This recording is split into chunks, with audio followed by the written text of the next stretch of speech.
Halo semua, kembali lagi di channel Miss SD.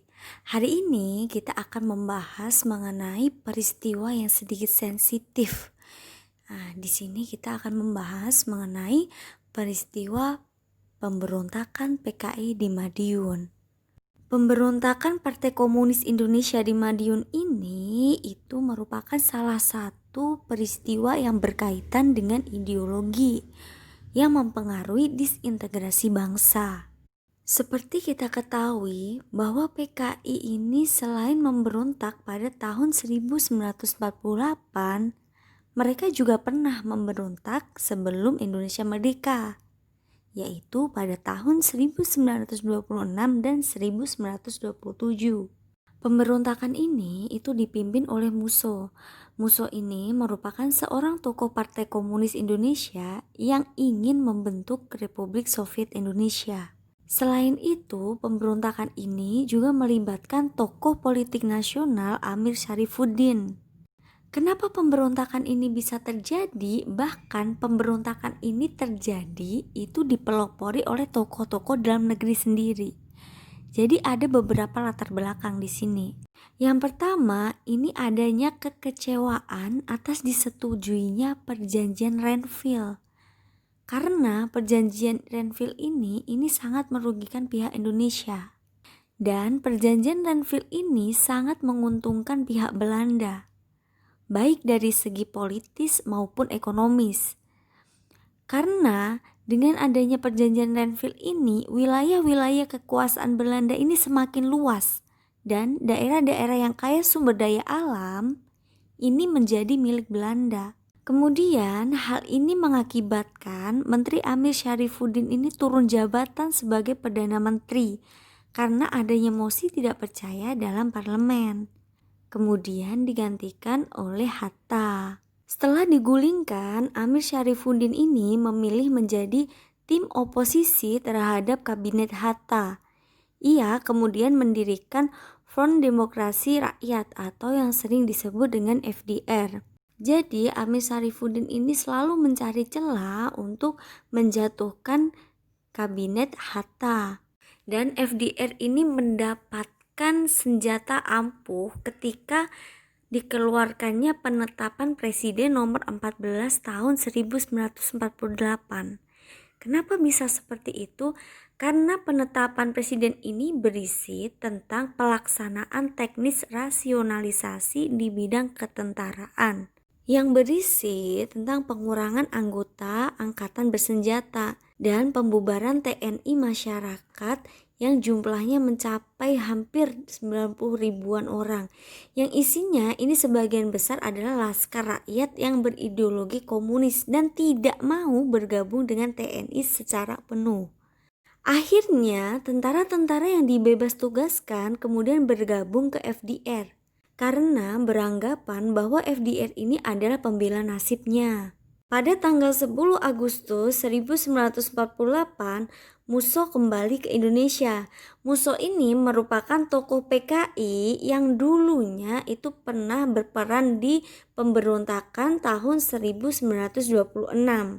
Kemudian beliau ini itu melarikan diri ke luar negeri.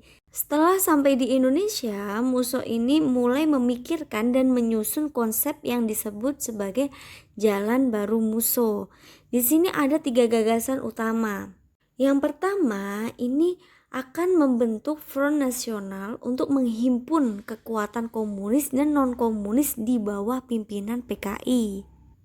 Yang kedua, ini mengubah PKI menjadi partai tunggal. Dan yang ketiga, ini menyesuaikan perjuangan PKI dengan garis perjuangan komunis internasional. Pada tanggal 1 September 1948, ini diumumkan pembentukan Politbiro PKI yang langsung dipimpin oleh Musso. Di sini Amir Syarifuddin itu ditempatkan di Sekretariat Pertahanan, sedangkan tokoh-tokoh muda lainnya ini diangkat sebagai Politbiro.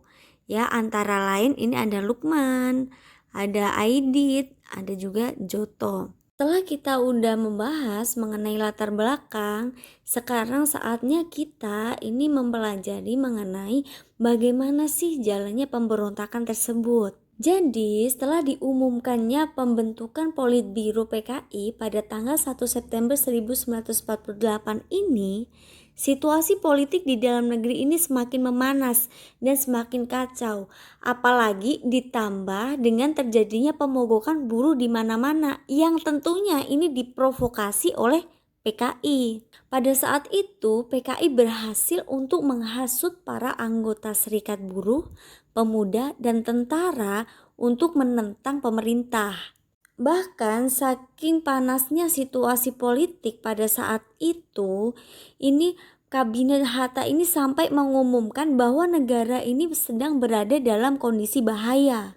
Pada 19 September 1948, FDR atau PKI di bawah pimpinan Musso dan Amir Syarifuddin ini lagi-lagi membuat kejutan. Kali ini mereka mengumumkan berdirinya Negara Republik Soviet Indonesia. Jadi pada saat itu mereka itu menyerang dan berhasil merebut kota Madiun.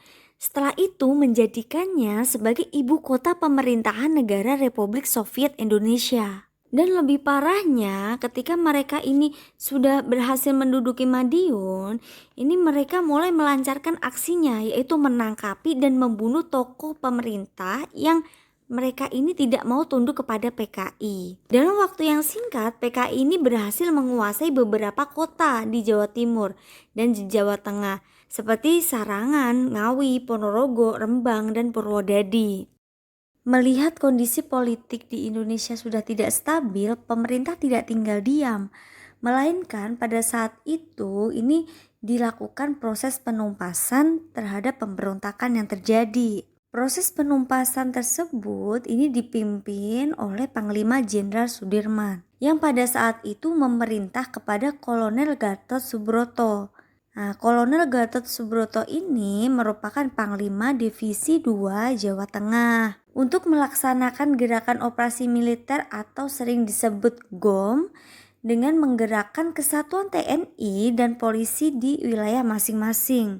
Untuk membantu melaksanakan gerakan operasi militer, Jenderal Sudirman ini juga menugaskan kepada Kolonel Sukono untuk memimpin GOM. Akhirnya dengan kerja keras bangsa Indonesia untuk menumpas pemberontakan ini, itu berbuah manis pada tanggal 30 September 1948. Di sini PKI berhasil ditumpas. Musso sebagai pimpinan dari PKI ini tertembak mati.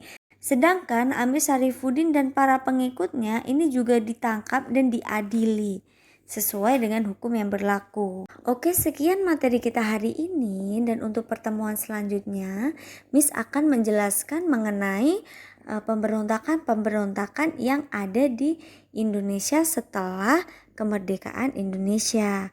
Oke, sampai bertemu di video-video selanjutnya. Bye bye.